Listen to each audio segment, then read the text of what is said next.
It is time for Edgar Allan Poe's magnum opus. His most famous poem, and in my opinion one of the most beautiful pieces of literature ever written. So get comfortable, take a step back, get yourself a cup of coffee or a tea, and let's dive straight into the Raven.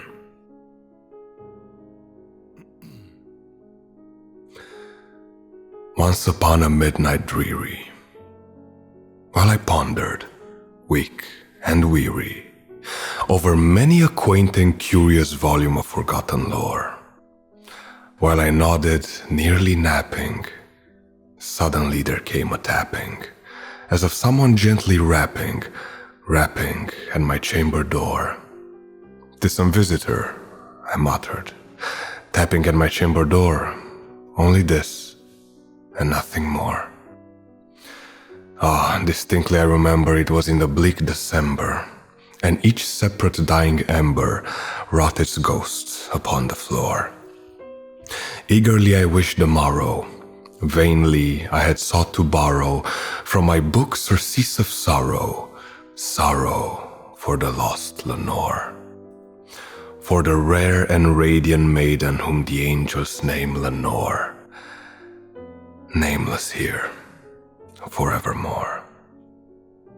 And the silken, sad, uncertain rustling of each purple curtain thrilled me, filled me with fantastic terrors never felt before, so that now, to still the beating of my heart, I stood repeating, "'Tis some visitor entreating entrance at my chamber door, some late visitor entreating entrance at my chamber door. This is it, and nothing more." Presently my soul grew stronger, hesitating then no longer. "Sir," said I, "or madam, truly your forgiveness I implore, but the fact is I was napping, and so gently you came rapping, and so faintly you came tapping at my chamber door, that I scarce was sure I heard you. Here I open wide the door, darkness there, and nothing more." Deep into the darkness peering, long I stood there wondering, fearing, doubting, dreaming dreams no mortals ever dared to dream before. But the silence was unbroken, and the stillness gave no token, and the only word there spoken was the whispered word, "Lenore." This I whispered, and an echo murmured back the word, "Lenore." Merely this, and nothing more. Back into the chamber turning, all my soul within me burning. Soon again I heard a tapping somewhat louder than before. "Surely," said I, "surely that is something at my window lattice. Let me see then what thereat is, and this mystery explore. Let my heart be still a moment and this mystery explore. 'Tis the wind, and nothing more." Open here I flung the shutter, when, with many a flirt and flutter, in there stepped the stately raven of the saintly days of yore. Not the least obeisance made he, not a minute stopped or stayed he, but, with mien of lord or lady, perched above my chamber door, perched upon a bust of Pallas just above my chamber door, perched and sat, and nothing more.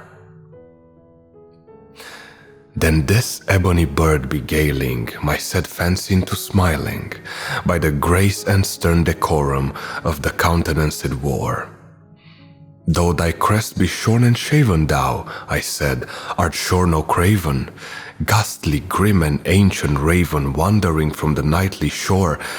Tell me, what thy lordly name is on the night's Plutonian shore." Quoth the raven, "Nevermore." Much I marveled, this ungainly fowl, to hear discourse so plainly, though its answer little meaning, little relevancy bore, for we cannot help agreeing that no living human being ever yet was blessed with seeing bird above his chamber door, bird or beast upon the sculptured bust above his chamber door, with such name as Nevermore. But a raven, sitting lonely on the placid bust, spoke only that one word, as if his soul is that one word he did outpour. Nothing further than he uttered, not a feather than he fluttered, till I scarcely more than muttered, other friends have flown before, on the morrow he will leave me, as my hopes have flown before. Then the bird said, Nevermore. Startled at the stillness broken by reply so aptly spoken, doubtless, said I, what it utters is its only stock and store, caught from some unhappy master whom unmerciful disaster followed fast and followed faster till his songs one burden bore, till the dirges of his hope that melancholy burden bore, of nevermore. But the raven still beguiling all my fancy into smiling, straight I wheeled the cushioned seat in front of bird and bust and door. Then upon the velvet sinking, I betook myself to linking, fancy unto fancying, thinking, what this ominous bird of yore, what this grim, ungainly, ghastly, gaunt and ominous bird of yore meant in croaking nevermore. This I sat, engaged in guessing, but no syllable expressing, to the fowl whose fiery eyes now burned into my bosom's core. This and more I sat divining, with my head at ease reclining, on the cushion's velvet lining that the lamplight gloated o'er, but whose velvet violet lining with the lamplight gloating o'er, she shall press, nevermore. Then methought the air grew denser, perfumed from an unseen censer, swung by seraphim whose footfalls tinkled on the tufted floor. Wretch, I cried, thy God hath lent thee, by these angels he hath sent thee, respite and nepenthe from thy memories of Lenore. Quaff, quaff this kind nepenthe and forget this lost Lenore. Quoth the raven, Nevermore. Prophet, said I, thing of evil, prophet still, if bird or devil, whether tempter sent, or whether tempest tossed thee here ashore, desolate yet all undaunted, on this desert land enchanted, on this home by horror haunted, tell me truly, I implore, is there balm in Gilead? Tell me, I implore. Quoth the raven, Nevermore. Prophet, said I, thing of evil, prophet still if bird or devil, by that heaven that bends above us, by that God we both adore, tell this soul with sorrow laden if, within the distant Aidenn, it shall clasp a sainted maiden whom the angels name Lenore. Clasp a rare and radiant maiden whom the angels name Lenore. Quoth the raven, Nevermore. Be that word or sign in parting, bird or fiend, I shrieked, upstarting.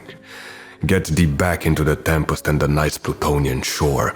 Leave no black plume as a token of that lie thy soul hath spoken. Leave my loneliness unbroken. Quit that bust above my door. Take thy beak from out my heart and take thy form from off my door. Quoth the raven, Nevermore. And the raven ever fleeting, still is sitting on the pallid bust of Pallas, just above my chamber door, and his eyes have all the seeming of a demon's that is dreaming, and the lamplight o'er him streaming throws his shadow on the floor, and my soul from out that shadow that lies floating on the door shall be lifted nevermore.